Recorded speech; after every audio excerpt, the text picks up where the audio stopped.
네, 하루간 경제 뉴스를 종합하는 시간 경제온입니다. 한국은행의 올해 통화정책에 대한 금리 인하 기대가 커지고 있습니다. 이런 가운데 정치권에서 하루빨리 금리를 내리라는 요구도 거세지고 있다고 하는데요. 홍 기자의 뉴스포인트에서 바로 알아보겠습니다. 홍경표 기자, 안녕하세요. 안녕하세요. 네, 이 정치권에서 금리 인하 목소리가 커지고 있는데 정치권 가운데서도 정부 여당에서 좀 그런 목소리가 나오나 보네요. 맞습니다. 이 고금리 기조가 워낙 길어지면서 고금리에 고통받는 국민의 수가 늘어나자 정치권에서 선제적 금리 인하에 대한 요구가 현실화되고 있습니다. 국민의힘이 구체적인 움직임을 보이고 있는데요. 다음 주에 한국은행을 불러서 금리 현안에 대한 의견 청취에 나섭니다. 네. 국민의힘 민생경제안정특별위원회는 다음 주 27일 2차 전체 회의에 한국은행과 금융위원회 고위 관계자를 불러서 금리 문제를 논의할 계획입니다. 회의 주제는 한은의 기준금리 인하, 금융위의 서민 이자 부담 경감 대책 등이 될 것으로 전해졌고요. 네. 이 민생경제특위의 위원장은 사선의 김상훈 국민의힘 의원인데요. 이 김상훈 위원장은 지난 21대 국회에서 기획재정부와 한은을 소관부서로 하는 기획재정위원회 위원장을 또 역임한 바 있습니다. 네. 김 위원장은 다음 주에 한은과 금융 관계자를 통해서 금리와 관련된 부분을 체크할 것이다 이렇게 밝히기도 했고요. 네. 이 회의에서는 유상대 한은 부총재와 김소영 금융위 부위원장 등 차관급 고위 인사들이 참석할 예정입니다. 네, 이 주제들을 보니까 이 서민 이자 부담 경감 이런 얘기가 나오는 거 보니까 금리 인하로 좀 방향을 좀 정해놓고 좀 시작하는 그런 회의라는 생각이 듭니다. 한은 부총재가 참석을 한다고 하니까 얘기를 좀 들어봐야겠는데, 이 국민의힘이 이번 회의뿐만 아니라 좀 전반적인 당론이 금리 인하 쪽으로 좀 기울고 있다고요? 네, 맞습니다. 국민의힘은 한은이 적극적으로 금리 인하를 검토해야 된다고 이렇게 밝히기도 했는데요. 네. 물가 수준이 크게 떨어졌지만 서민과 자영업자 등의 어려움이 고금리에서 비롯돼서 이 통화 당국도 그에 합당한 역할을 해야 된다. 이렇게 본 것이고요.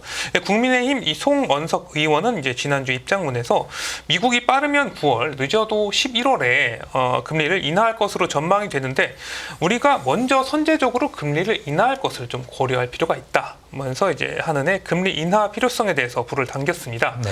이어서 황우여 국민의힘 비상대책위원장은 이달 17일 스위스, 스웨덴, 캐나다, ECB 여러 나라에서 경제 상황을 타개하기 위해서 금리를 인하하고 있다면서 서민 경제의 핵심이 금리 문제인 것을 직시해서 당과 정부가 나섰으면 좋겠다. 이렇게 강조하기도 했습니다. 네.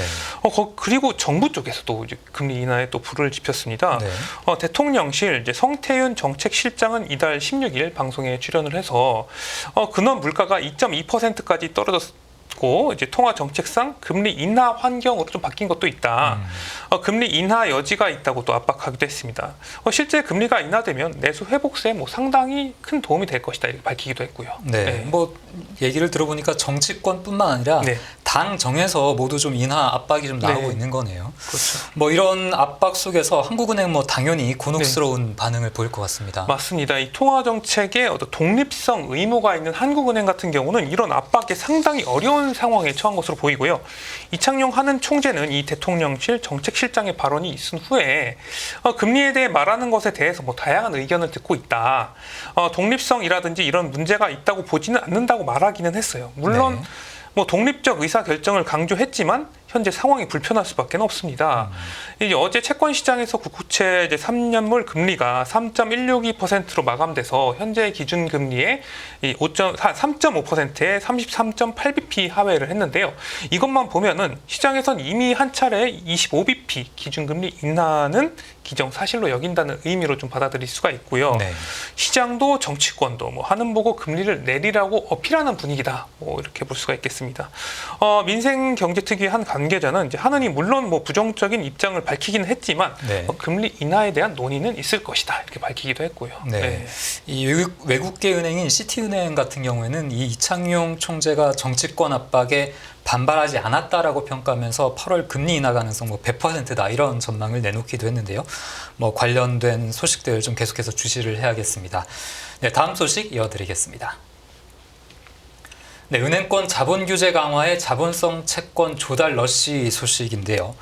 자본성 증권이라고 하면 이 채권 성격을 지니고 있는 증권입니다. 그래서 일정 기간 이후에 다시 투자자에게 이자를 쳐서 갚아줘야 되는 그런 증권인데요.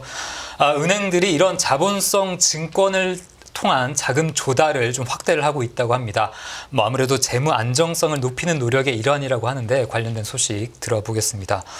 은행권이 자본 여력을 늘리기 위해서 이런 신종 자본 증권을 늘리고 있다 이런 얘기가 들리네요. 네, 은행권이 이제 신종 자본 증권과 같은 자본성 조달을 최근에 확대하고 있습니다. 네. 오늘 이제 NH농협금융지주는 최대 3천억 원의 신종 자본증권 발행을 위한 이제 수요 예측을 진행을 했고요.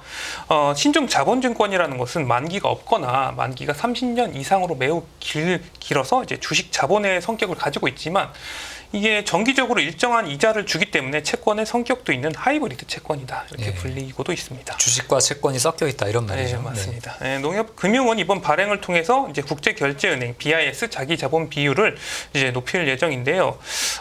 신종 자본증권은 BIS에서 자본으로 인정되기 때문에 이를 늘리면 재무 안정성이 높아지기 때문입니다. 농협금융뿐만 아니라 올해 5월 이후에 이제 은행권에서는 KB국민은행, 이제 우리금융지주, 이제 DGB금융지주가 신종 자본증권을 발행을 했고요.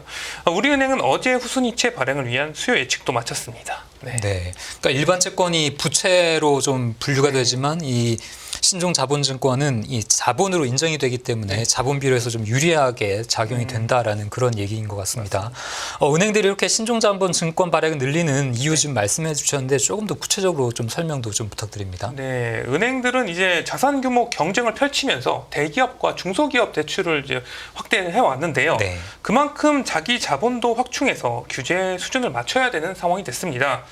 지난 2022년 말까지만 해도 이제 5대 은행의 대기업 대출을 보면은 105조 4천억 원 규모였는데요. 올해 5월 말 기준으로 보면은 이게 154조 4천억 원까지 늘었어요. 중소기업 대출도 지금 648조 원까지 증가를 했고요. 이렇게 위험 가중 자산이 늘어나다 보니까 BIS 비율을 이제 안정적 수준에서 관리할 필요성이 늘었습니다.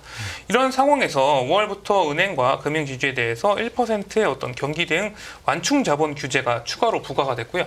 연말까지 그 최대 2.5%의 스트레스 완충 자본 도입도 예정이 되면서 은행권들은 최대한 자본을 늘릴 필요가 생겼습니다. 네. 아직은 현재 은행권들이 이제 규제 수준을 크게 웃도는 어떤 자본 비율을 갖추고는 있지만 이 새로운 자본 규제 도입되면서 선제적으로 좀 충분한 여력을 갖추고 있다 이렇게 보면 될 것 같습니다. 네, 알겠습니다. 은행권이 자본성 자금 조달을 확대하고 있다라는 소식까지 들어봤습니다. 네, 오늘 홍 기자의 뉴스 포인트 여기까지 하겠습니다. 홍 기자 수고했습니다.